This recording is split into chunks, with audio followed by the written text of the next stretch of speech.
उपमुख्यमंत्री अजित पवार यांच्या नेतृत्वाखालील राष्ट्रवादी काँग्रेसचे मुळशीतील नेते राजेंद्र हगवणे यांच्या सुनेच्या संशयास्पद मृत्यूनंतर वाद निर्माण झाला आहे। या घटनेवरून राष्ट्रवादी पक्षावरही टीका होऊ लागल्यानंतर बारामतीतील एका कार्यक्रमात बोलताना राष्ट्रवादीचे अध्यक्ष आणि राज्याचे उपमुख्यमंत्री यांनी आपली भूमिका मांडली आहे। एखाद्या लग्नाला गेलो आणि नंतर त्याच्या सुनेने काही वेडेवाकडे केलं तर त्याच्याशी माझा काय संबंध, असा सवाल अजित पवारांनी उपस्थित केला आहे। कशी माझी आहे ती बघा। तुम्ही अनेक जण मला बोलवता लग्नाला, अनेक बोलवता का? मी शक्य असेल तेवढं यायचा प्रयत्न करतो। मी जर त्या भागात असेल उशिरा लग्नाच्या वेळेस, आता एखाद्या लग्नाला मी गेलो, समजा दयाच्या घरातल्या लग्नाला गेलो आणि त्यांनी नंतर तिथल्या सुनेला त्याच्या काही वेडवाकडे केलं तर अजित पवारचा काय संबंध आहे? अजित पवारने दयाला सांगितलं तू असं कर म्हणून, मला तर काय कळलंच। मी घडल्या पिंपरी चिंचवडला विचारा, त्याला म्हटलं कुणी का असं ना ऍक्शन घे। आता त्या मुली जी यांनी आत्महत्या केली, तिची सासू आतमध्ये, तिची नणंद आतमध्ये, तिचा नवरा आतमध्ये, सासरा पळाला, पळून कुठं जातोय, पळून कुठं। मी आज पण सांगितलंय 3 टीम त्यांनी सोडल्या, 3 नाही 6 टीम सोडा, मुसक्या बांधूनच त्याला आणा म्हणलं। पण ते टीव्हीचे चॅनल अजित पवार, अरे माझा काय संबंध आहे? आम्ही राजकीय क्षेत्रातली लोक उद्या सुनीलच्या घरात लग्न निघालं, किशोराच्या घरात लग्न निघालं, प्रेमापोटी बोलतच जावं लागतं जीपी, नाही गेलं तरी माणूस रुसते। त्याच्यावर शक्य असेल तेवढं आम्ही करतो ना। पण म्हणून काय आम्ही त्यांना सांगतो का तुम्ही बाळासाहेब सुनेचे असं वागा म्हणून? मी एवढा महिलांचा पुरा, अरे मीच पट्ट्यानी लाडक्या बहिणींना 1,500 रुपये द्यायला सुरुवात केली, त्याच्या आधी कुठल्या मायेच्या लालनी नव्हती केली। एकनाथराव शिंदे, देवेंद्रजी आणि आम्ही ती सुरुवात केली।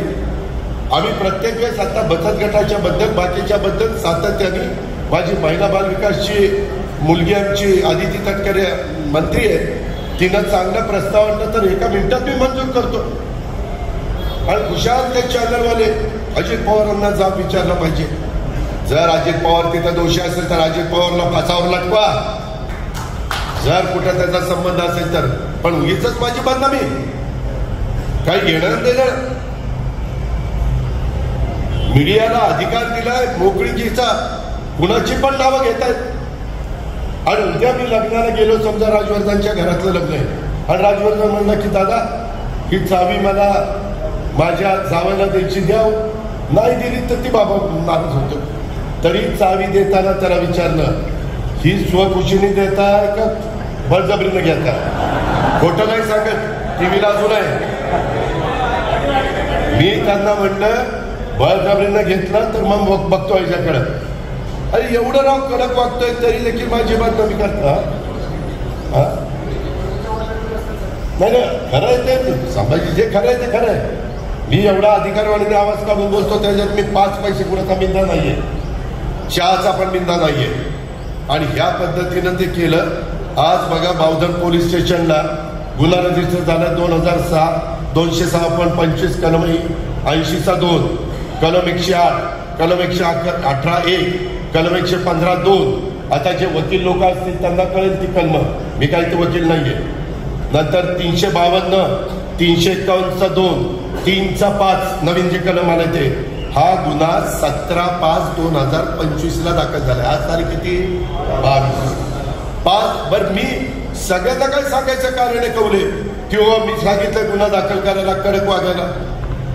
मी त्याच दिवशी सीबीला सांगितलं आणि म्हटलं रोजच्या रोज रिपोर्टिंग आलं पाहिजे, अजिबात एक देखील मायाचा लाच त्याच्यातलं सुटता कामा नये। आज मी जाहीर करून टाकतो, तो तर माझा पदाधिकारी नाही, परंतु सभासद असेल तर त्याला आजपासून राष्ट्रवादी काँग्रेस पक्षातनं मी हकालपट्टी केलेली आहे। असली नालायक माणसं माझ्या पक्षात नको, काय गरज नाही। गरिबाच्या दारात धादा जाईल पण असल्यांच्या दारात जाणार नाही। पण कुठंतरी माझी बदनामी करायचं ते थांबलं पाहिजे। मी अजून प्रेसला बोललो नाही, पुण्यामध्ये गेल्यावर बोलील मी उद्या कोल्हापूरला, परवा पुण्यामध्ये नमूद गुन्ह्यामध्ये शशांक राजेंद्र हगवणे आणि माझ्या माहितीप्रमाणे माहिती खरी असेल तर म्हणजे बहुतेक त्या दोघांचं लव्ह मॅरेज आहे. त्यांनी मी विचारतो तेव्हा तू काय करते काय, तू बऱ्याच जणांनी बघितलं त्या दोघांचं लव्ह मॅरेज आहे. म्हणजे माझा कुठं दुराद्वय पण संबंध नाही, फक्त लग्नाला हजर राहिलो एवढाच संबंध. आता कुणाच्या लग्नाला नाही आलो तर असं माझ्या मागे लक्षण लागतं म्हणून आलो नाही समजायचं.